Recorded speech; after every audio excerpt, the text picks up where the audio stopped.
तर मग मालिकेच्या पुढील काही भागामध्ये आपल्याला आता जबरदस्त असा ट्विस्ट पाहायला मिळणार आहे, ज्यामध्ये आता सायली स्वतःच्या बळावर स्वतःच्या हिमतीवर उभं आहात आता कशा पद्धतीने या सगळ्यातून बाहेर निघणार आहे आणि त्याचबरोबर सायलीने आता जे पुरावे मिळवले आहेत त्यामध्ये प्रियाची कोर्टामध्ये कशी पळताभुई थोडी होणार आहे हेच आपण या भागामध्ये पाहणार आहोत। त्यामुळे व्हिडिओ शेवटपर्यंत नक्कीच बघा। सगळ्यात आधी व्हिडिओ आवडला असेल तर लाईक करायला विसरू नका। चला तर मग आजच्या आपल्या भागाला सुरुवात करूया। सगळ्यात आधी आपण पाहतो की सायली आता अर्जुनसाठी काही करायला तयार असते। त्यामुळेच आता जरी तिला कळलेलं असतं की उद्या अर्जंटमध्ये कोर्टामध्ये केस आहे तरीसुद्धा ती माघार न घेता आता कोर्टामध्ये हिमतीने लढायला तयार असते।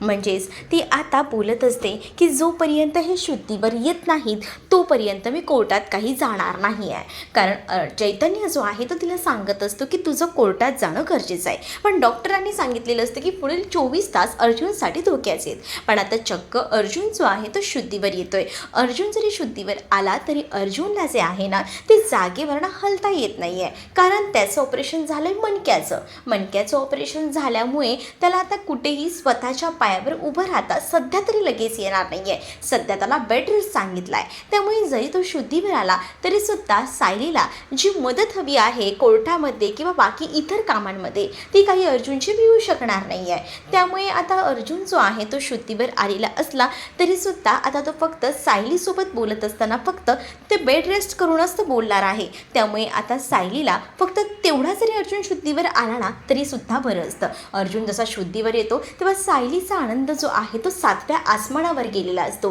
कारण ती कधीपासून वाट बघत होती की अर्जुन कधी शुद्धीवर येतोय ते, आणि तिने सांगितलेलं असतं की अर्जुन जोपर्यंत शुद्धीवर येत नाही तोपर्यंत तिथून ती काही हलणार नाही, आणि त्यामुळेच तिने आता हालचाल वगैरे काही केलेली नसते। पण अर्जुन आता शुद्धीवर आल्यानंतर पहिल्यांदा सायलीलाच बायको अशी हाक मारतो, कारण आता तो तिच्यासाठीच घराबाहेर पडलेला होता।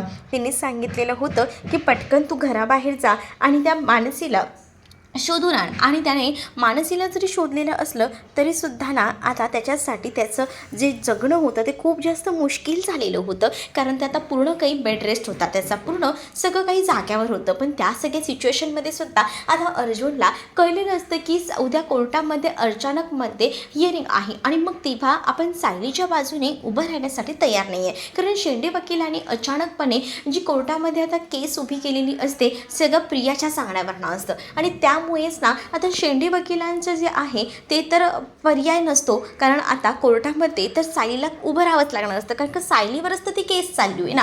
मग चैतन्याने अर्जुन शुद्धीवर आल्यावर या सगळ्या गोष्टी सांगितलेल्या असतात। मग सायली अर्जुनला म्हणत असते की आता जर तुम्हीच नसाल कोर्टामध्ये तर मी कसं करणार आहे। तेव्हा अर्जुन सायलीला या सगळ्यासाठी बळ देत असतो, सायलीला सांगत असतो की तू माझ्यापेक्षा हुशार आहेस आणि तू या सगळ्या काही गोष्टी करू शकतेस, त्यामुळे हार न मानताना तू या सगळ्या काही गोष्टी कर, असं देखील आता तो तिला म्हणत असतो। आणि तेव्हा सायली म्हणत असते पण मला जमेल का हे सगळं। अर्जुन म्हणतो की का नाही जमणार, तू नेहमीच हुशार आहेस आणि तू या सगळ्या गोष्टी करू शकतेस हे मला माहिती आहे, आणि त्यामुळेच आता तो तिला बळ देत असतो।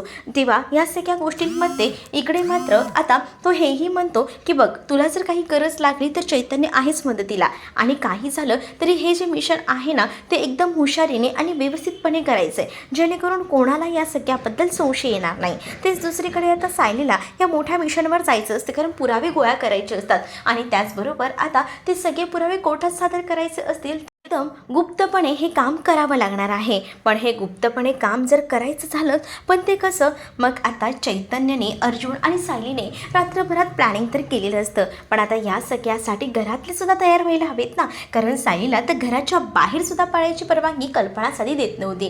त्यातच आता अर्जुनची ही अवस्था अशी झाली, त्यातच सायली आता सगळ्यांना कसं मनवते। सायली आता सगळ्यांना सांगते की तुम्ही माझी आणि बाळाची काळजी करू नका, तुम्हाला असं वाटतंय ना की अर्जुन इथून मी आणि त्याचसोबत आमचं बाळ एकदम व्यवस्थित असावं, आपली सगळ्याची या सगळ्यातना सुटका व्हावी, तर माझ्याकडे चांगलं एक त्याच्यावर सोल्युशन आहे. प्लीज तुम्ही मला नाही बोलू नका. तुम्ही सगळेजणं माझ्या पाठीशी उभे असाल ना, तर अजूनच मला या सगळ्यातना बाहेर पडायचं बळ येतं. कारण मला असं वाटते की मला या सगळ्यामध्ये प्रियाने अडकवले. कारण सायलीला ना या सगळ्या गोष्टी ज्या आहेत ना त्या आठवतात. कारण प्रिया जी आहे ना, ती जेव्हा सायली जेलमध्ये आली होती तेव्हा तिला म्हटली होती की तू इथून काही बाहेर पडणार नाही, तुझी डिलिव्हरी इथेच आहे. म्हणजे प्रियाला या सगळ्याबद्दल पूर्वतयारी माहिती होती, म्हणून ती मला या सगळ्याबद्दल बोलत होती. म्हणून सायलीने आता ठरवलेलं असतं आणि त्यातच तिला आता घरच्यांची सुद्धा साथ मिळालेली असते. जेव्हा सायलीला घरच्यांची या सगळ्यामध्ये साथ मिळते तेव्हा मात्र आता सायलीला सगळेजण म्हणतात की ठीक आहे तू जा. मग आता या सगळ्या ज्या गोष्टी असतात ना त्या श्वेतापासून लपवून ठेवलेल्या असतात. कारण सायली जी आहे ती आपल्या घरातल्याला सांगते की ही गोष्ट आपल्यातच राहायला हवी, आपलंच प्लॅनिंग आहे आपल्यातच, बाकी इतर कोणाला नको. श्वेताने जरी सांगितलं तरी श्वेताला सांगायचं की ती हॉस्पिटलमध्ये आहे. ते तिथे सायली ना आता आपला पूर्णपणे पोशाख वगैरे बदललेला असतो. तिने डेनिमचा वन पीस तिने वेअर केलेला असतो आणि त्याचबरोबर तोंडाला मास्क लावलेला असतो. अर्जुन तिला गाईड करत असतो. अर्जुनला याबद्दलच्या सगळ्या गोष्टी माहिती असतात, कारण तो शेवटी वकील आहे आणि तो वकील असल्यामुळे कुठे कशा काय काय वाटा आहेत त्या सगळ्या तो खचलेल्या वाटा तिला सांगतो की कशा तुला पूर्ण करायच्यात. आणि सायली जी आहे ना ती सुद्धा अर्जुनपेक्षा तर थोडी तरी हुशारच आहे, कारण प्रत्येक वेळेला दाखवले की अर्जुनला सगळ्या केसमध्ये सायली मदतच करत असते. त्यामुळे सायलीला या सगळ्या गोष्टी खाचा वाटा बरोबर माहिती असतात. अर्जुनची थोडीफार ती मदत घेते आणि त्यामुळे ना आता सायलीला बरेच पुरावे मिळतात. आता सायली त्या पुराव्यांची फाईल्स वगैरे घेऊन ना आता तातडीने निघालेली असते, कारण तिला असं वाटतं की या सगळ्यात ना आपण जराही उशीर करायला नको. जर आपण जराही उशीर केला तर आपल्या हाताबाहेर या सगळ्या काही गोष्टी जाऊ शकतात आणि त्यामुळेच ती आता पटापट या कामाला लागते. तिने आता सगळे पुरावे गोळा केलेले असतात. त्यामध्ये असं असतं की सायलीला माहिती असतं की ह्या ज्या मुली आहेत त्या खरं तर उगाचच विनाकारण अडकलेल्या आहेत आणि यामध्ये सायलीची चूक नसताना सुद्धा सायलीला व्यवस्थितपणे अडकवलं गेलेलं आहे. त्यामुळे सायलीला सगळ्यात आधी मानसीची भेट घेते. मानसीकडनं सायलीला बऱ्याच गोष्टी कळलेल्या असतात की त्या माणसांनी कुठे ठेवलेलं होतं ह्यांना आणि बाकीच्या मुली कुठे आहेत त्यामुळे चैतन्याच्या मदतीने सायलीने ना आता त्या बाकीच्या मुलींची सुद्धा सुटका केलेली असते त्या गुंडांच्या डोळ्यात धूळ फेकून. पण ह्या गोष्टी त्या गुंडांना माहिती नसतात, नाही या सचिनला माहिती असतात. कारण हे सगळं काही प्रकरण एका रात्रीत हे सगळं घडून आणलेलं असतं सायलीने. कारण सायलीला माहिती असतं की मानसी ही आता पोलिसांच्या ताब्यात आहे आणि मानसीने सगळ्या गोष्टी सायलीला सांगितलेल्या असतात की तिच्यासोबत नेमकं काय काय झालेलं आहे ते.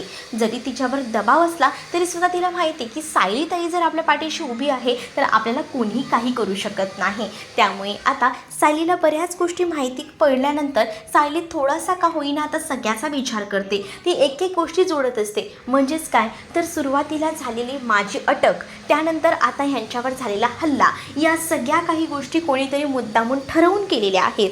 का तर आम्हाला या सगळ्यामध्ये अडकवण्यासाठी हे सगळं कोणीतरी मुद्दामून केलं आहे. पण आता काही झालं तरी आम्ही हार मानणार नाही, कारण आपल्या बाळाला जन्म द्यायचा आहे तो सुद्धा एकदम व्यवस्थितपणे. म्हणूनच सायलीने पुरावे सगळे गोळा केलेले असतात.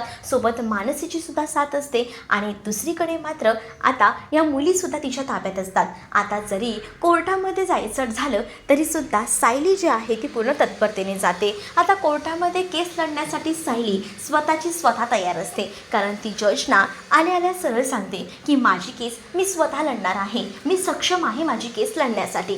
कारण तिने स्वतःची केस लढण्यासाठी जे सगळे पुरावे आणलेले असतात. सोबतच अर्जुनवर झालेल्या अपघाताबद्दल सुद्धा तिने आता कोर्टामध्ये येऊन सांगितलेलं असतं की माझ्या मिस्टरांचा म्हणजेच माझे जे वकील होते त्यांचा अशा पद्धतीने अपघात झालेला आहे, त्यामुळे सध्या तरी ते हॉस्पिटलाइज आहेत आणि त्यामुळे ते माझी केस लढण्यासाठी येऊ शकत नाही आहेत. त्यामुळे माझी केस मी स्वतः लढणार आहे आणि या संबंधीचे जे काही सगळे पेपर्स असतात ते तिने सगळे बनवलेले असतात. आता कोर्टामध्ये सचिन असतो, राकेश असतो, सगळीच जण असतात. कारण सायलीला आता थेट कोर्टामध्ये दाखवूनच द्यायचं असतं की तिने काय काय पुरावे गोळा केले आहेत ते. त्याच वेळेला आता शेंडे वकील जे आहेत ते तिथे येतात आणि म्हणत असतात की आता तुमच्याकडे तर बोलण्यासारखं काहीच नसेल, कारण स्वतःच तुम्ही ह्या सगळ्यामध्ये दोषी आहात आणि आता तर तुमचा वकीलसुद्धा नाही आहे. तेव्हाच आता सायली म्हणत असते की तुमचा काहीतरी गैरसमज होतोय. मागच्या वेळेला माझी जी बेल झाली होती ती कोणत्या बेसवर झाली होती हे तुम्ही विसरताय वाटतं, कारण तुम्हाला आठवत नसेल पण मी सांगते,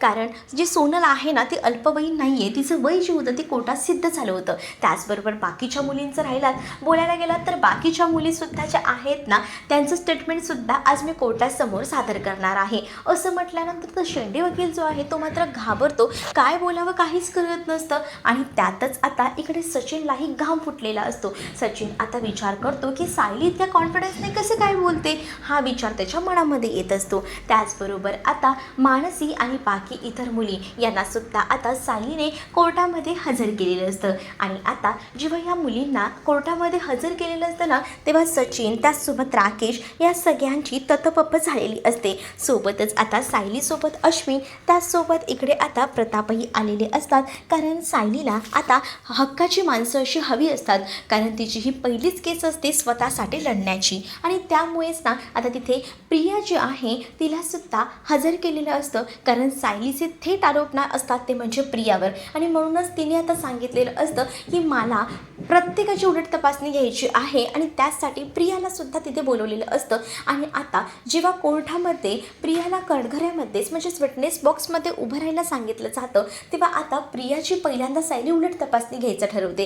कारण जेव्हा सायलीला जेलमध्ये ठेवलेलं होतं तेव्हा प्रिया जी होती ना ती सायलीला सगळ्या काही गोष्टी एकदम हुबेहूब सांगत होती. त्यामुळे सायलीला संशय होता की प्रियाला आतमध्ये राहून या सगळ्या काही गोष्टी कशा काय माहिती. आणि म्हणूनच मग आता तिने सांगितलेलं असतं की मला पहिल्यांदा प्रश्न विचारायचे आहेत ते म्हणजे खरं तर प्रिया उर्फ बबली याला. आणि मग आता प्रियाला जसं कोर्टामध्ये उभं केलं जातं तसं आता प्रिया म्हणते की या केसमध्ये माझा काही संबंध येतो. तेव्हा सायली म्हणत असते की मी तुला या सगळ्यांचा संबंध लावून सांगते.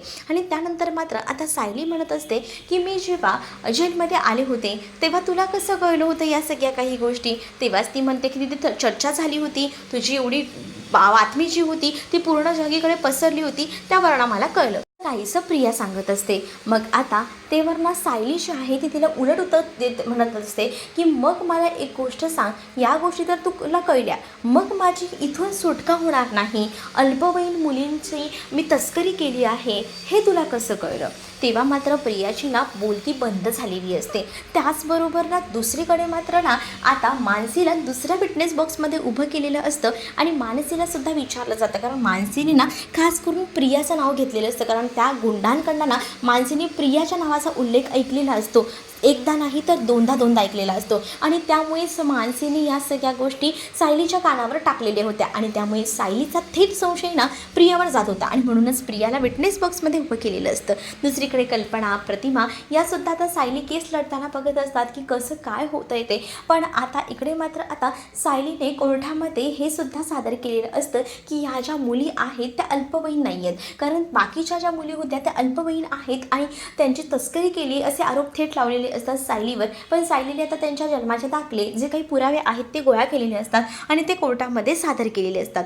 सायलीने आता जेव्हा हे पुरावे कोर्टामध्ये सादर केलेले असतात ना तेव्हा मात्र आता जजसुद्धा त्या पूर्ण याची तपासणी करतात, पडताळणी करतात आणि तेव्हा ते सुद्धा म्हणतात की हो बरोबर आहे, ह्या सगळ्या काही गोष्टी त्यांनासुद्धा समजतात आणि तेव्हासुद्धा ते मंजुरी देतात. आणि तेव्हाच ना इकडे मात्र प्रियाला घाम फुटलेला असतो, कारण प्रियाने जे प्लॅनिंग ठरवलेलं होतं, कारण अर्जुनला मारायचं, त्याचसोबत जी काही माणसं होती त्यांनी प्रियाला गायब केलेलं होतं. उलट मानसीने सांगितलेलं होतं की खोटी साक्ष द्यायची सायली विरोधात, पण ते सगळं काही आता उलटं फिरलेलं असतं. आणि त्यामुळेच ना प्रियाची त्याचसोबत राकेश त्याचबरोबर सचिन यांची गोची झालेली असते. त्यांनी असं ठरवलेलं असतं की सायलीला आणि अख्ख्या सुभेदार कुटुंबाने यामध्ये अडकवायचं. पण या सगळ्यातून सायली स्वतःला कसं बाहेर काढत असते, कारण सायलीने त्या मुलींना बाहेर काढलेलं असतं. आणि त्या मुलींनीसुद्धा आता कोर्टामध्ये सांगितलेलं असतं की आम्हाला जेव्हा मी पिकनिकला गेलो होतो आणि त्या पिकनिकवरनं जेव्हा आम्ही येत होतो तेव्हा आम्हाला अचानकपणे गायब केलं गेलं. खरं तर आम्हाला डोहाळे जेवणाच्या कार्यक्रमाला जायचं होतं, सायली ताईसाठी आम्ही गिफ्ट घेत होतो, कारण सायली ताईंना आमच्यासाठी आतापर्यंत खूप काही केलेलं आहे. मानसी आणि बाकी इतर मुलीसुद्धा सांगत असतात. त्यामुळे सायलीची जी बरोबरची जी बाजू असते ना ती कोर्टामध्ये सादर होते. आणि त्याचबरोबर इथे आता सचिन राकेश एकमेकांकडे बघत असतात, कारण थेट संशय जात असतो तो म्हणजे प्रियावर, कारण त्या गुंडाने ना प्रियाचा आवाज त्यासोबत प्रियाचं नाव सारखं सारखं घेतलेलं असतं ना, आणि त्यामुळे प्रियाचं नाव ऐकल्यामुळेच ना मानसीने या सगळ्या गोष्टी सायलीला सांगितलेल्या असतात. आणि सायलीसुद्धा ओळखून असते, कारण जेव्हा सायली जेलमध्ये गेलेली होती तेव्हा तशा सगळ्या गोष्टी घडल्या होत्या. आणि त्यामुळेच ना सायलीला आता अजून एक तारीख दिली जाते आणि सांगितलं जातं की बघा, तुम्ही जे काही कोर्टात पुरावे सादर केले आहेत तर ते तर योग्य आहेत, पण तुम्हाला अजून काही पुराव्यांची गरज लागणार आहे. त्यामुळे तुम्ही पुन्हा एकदा तुम्हाला पुढची तारीख देण्यात येईल, पुढची तारीख कधी आहे ती कळवण्यात येईल असंही आता सांगितलं जातं. आणि जेव्हा या सगळ्या गोष्टी सांगितल्या जातात तेव्हा मात्र प्रिया आता डोक्याला हात लावून बसते, कारण प्रियाने ठरवलेलं होतं ना की सायलीला या सगळ्यामध्ये अडकवायचं, आणि तिने मुद्दामून ही केस अर्जंटमध्ये हायर केलेली असते. आणि आता जेव्हा ही केस निकाल सायलीच्याच बाजूने लागत असतो तेव्हा मात्र आता प्रियाला काय बोलू आणि काय नाही हे समजत नसतं. त्यामुळे प्रिया थोडीशी ना घाबरलेली असते. पण सायलीने अर्जुनच्या अनुपस्थितीतसुद्धा बऱ्याच काही गोष्टी ना एकदम परफेक्ट केलेल्या होत्या. त्यामुळे आता इकडे सायलीसोबत सुभेदार सगळ्या कुटुंबाला सायलीचं कौतुक वाटू लागतं. आणि त्यामुळे आता सायली पुढे कशा पद्धतीने अर्जुन नसतानासुद्धा स्वतःसाठी लढेल हे पाहणं इंटरेस्टिंग असणार आहे. तुम्ही जर आपल्या चॅनलवर नवीन असाल तर चॅनलला सबस्क्राईब करा, त्याचसोबत बेल आयकॉन प्रेस करा. चला तर मग व्हिडिओ आवडला असेल तर लाईक करायला विसरू नका.